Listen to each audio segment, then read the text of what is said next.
Salam untuk kita semua. Terima kasih untuk kesempatan yang diberikan kepada kami kelompok 5 untuk mempresentasikan hasil kerja kami dengan judul pentingnya partisipasi kelompok marginal dan media untuk kebijakan publik yang inklusif.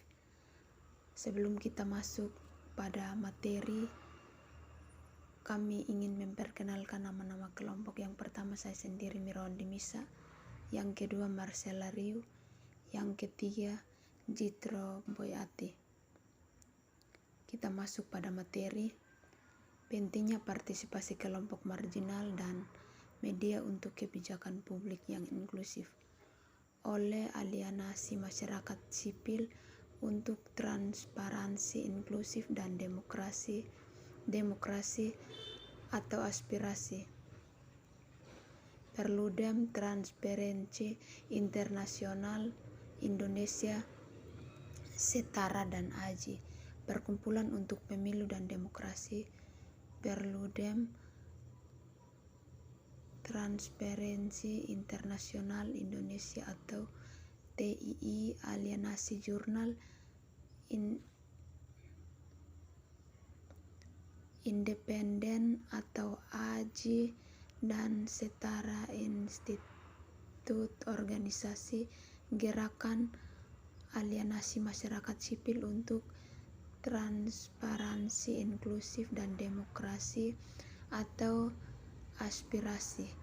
Gerakan ini memiliki tujuan untuk mengawal proses pembentukan kebijakan masyarakat, proses pembentukan kebijakan yang inklusif dan partisipatif dalam menyelenggarakan tata kelola pemerintah daerah. Selain itu, aspirasi juga bertujuan untuk melakukan pemantauan kinerja pemerintah daerah yang dilakukan secara kolaboratif antara organisasi masyarakat sipil, kalangan akademisi, kelompok masyarakat, bahkan dengan Dewan Perwakilan Rakyat Daerah atau DPRD yang memiliki kewenangan untuk mengawasi pemerintah daerah. Aspirasi melihat masih terdapat sejumlah tantangan dalam proses pembentukan hingga pelaksanaan kebijakan publik di pemerintah daerah. Ruang kesenjangan pembentukan kebijakan publik di daerah juga potensi semakin menyingkirkan ruang partisipasi yang selama ini menjadi persoalan, khusus pada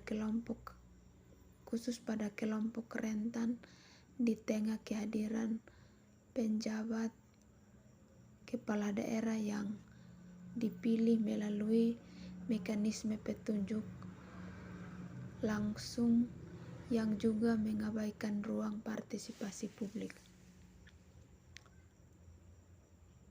Padahal Mahkamah Konstitusi telah mengeluarkan putusan MK nomor 67/PU/2021 yang menyebutkan meskipun proses menunjukkan pejabat kepala daerah konstitusional, tetapi mekanismenya harus tetap menjamin keterbukaan, transparansi dan akuntabilitas proses. Sayangnya keputusan tersebut tidak ditaati secara serius oleh pemerintah. Minimnya transparansi dan partisipasi publik dalam penentuan penjabat kepala daerah ini dikhawatirkan berpotensi mengabaikan juga ruang transparansi, partisipasi, bahkan inklusivitas. Dalam mendorong partisipasi masyarakat marginal melalui kebijakan publik yang inklusif, Humas Saputra Birokrasi Humas Saputra Birokrasi 23 Desember 2023. Sosial, masyarakat marginal seringkali menghadapi tantangan yang kompleks dan beragam dalam partisipasi mereka dalam kehidupan sosial dan ekonomi. Untuk mengatasi ketidaksetaraan dan mempromosikan inklusivitas, pemerintah perlu merancang kebijakan publik yang mendalam dan berfokus pada mendorong partisipasi masyarakat marginal. Artikel ini akan membahas beberapa strategi kebijakan publik yang dapat digunakan untuk mencapai tujuan ini. Yang pertama, pendidikan inklusif. Salah satu fondasi untuk mendorong partisipasi masyarakat marginal adalah melalui pendidikan inklusif. Kebijakan publik harus mendukung akses yang setara terhadap pendidikan bagi semua lapisan masyarakat, termasuk mereka yang berada dalam kelompok marginal. Ini dapat mencakup beasiswa, program bantuan, dan upaya khusus untuk memastikan bahwa semua anak dapat mengakses pendidikan berkualitas tanpa diskriminasi. Yang kedua, akses layanan kesehatan universal. Masyarakat marginal seringkali menghadapi tantangan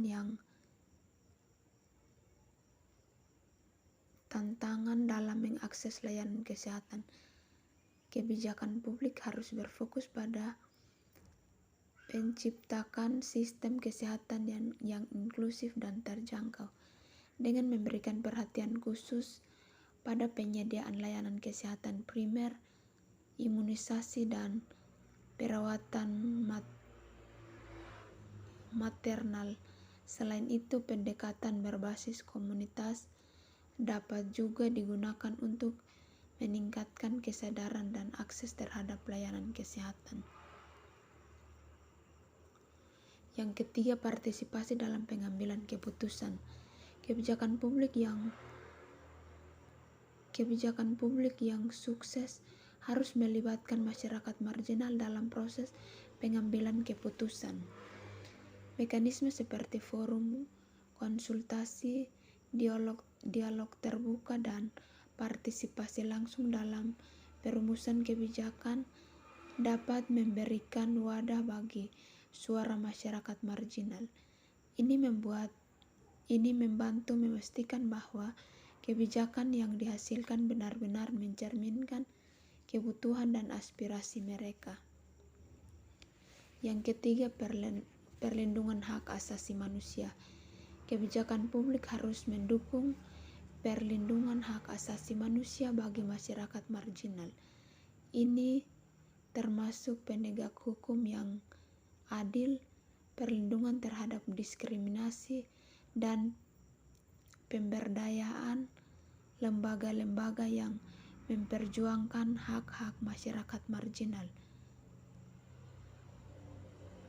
Penguatan hukum dan penegakan keadilan sosial adalah langkah penting dalam menciptakan lingkungan yang inklusif. Yang kelima, penggunaan teknologi untuk inklusivitas. Pemanfaatan teknologi dapat menjadi alat efektif dalam mendorong partisipasi masyarakat marginal.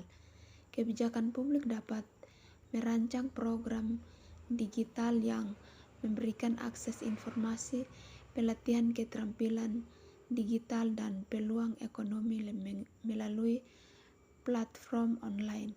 Ini dapat membuka pintu bagi masyarakat marginal untuk terlibat dalam ekonomi digital dan mendapatkan manfaat dan perkembangan teknologi. Kesimpulan, mendorong partisipasi masyarakat marginal melibatkan serangkaian kebijakan publik yang komprehensif dan inklusif: pendidikan, kesehatan, ekonomi, partisipasi dan pengambilan keputusan, perlindungan hak asasi manusia, dan pemanfaatan teknologi adalah beberapa aspek kunci yang perlu diperhatikan dan perancangan kebijakan. Hanya melalui pendekatan holistik ini, pemerintah dapat menciptakan lingkungan yang memungkinkan masyarakat marginal untuk berpartisipasi secara penuh dalam pembangunan sosial dan ekonomi. Demikian hasil presentasi kami dan kami ucapkan terima kasih. Salam, Tuhan Yesus memberkati.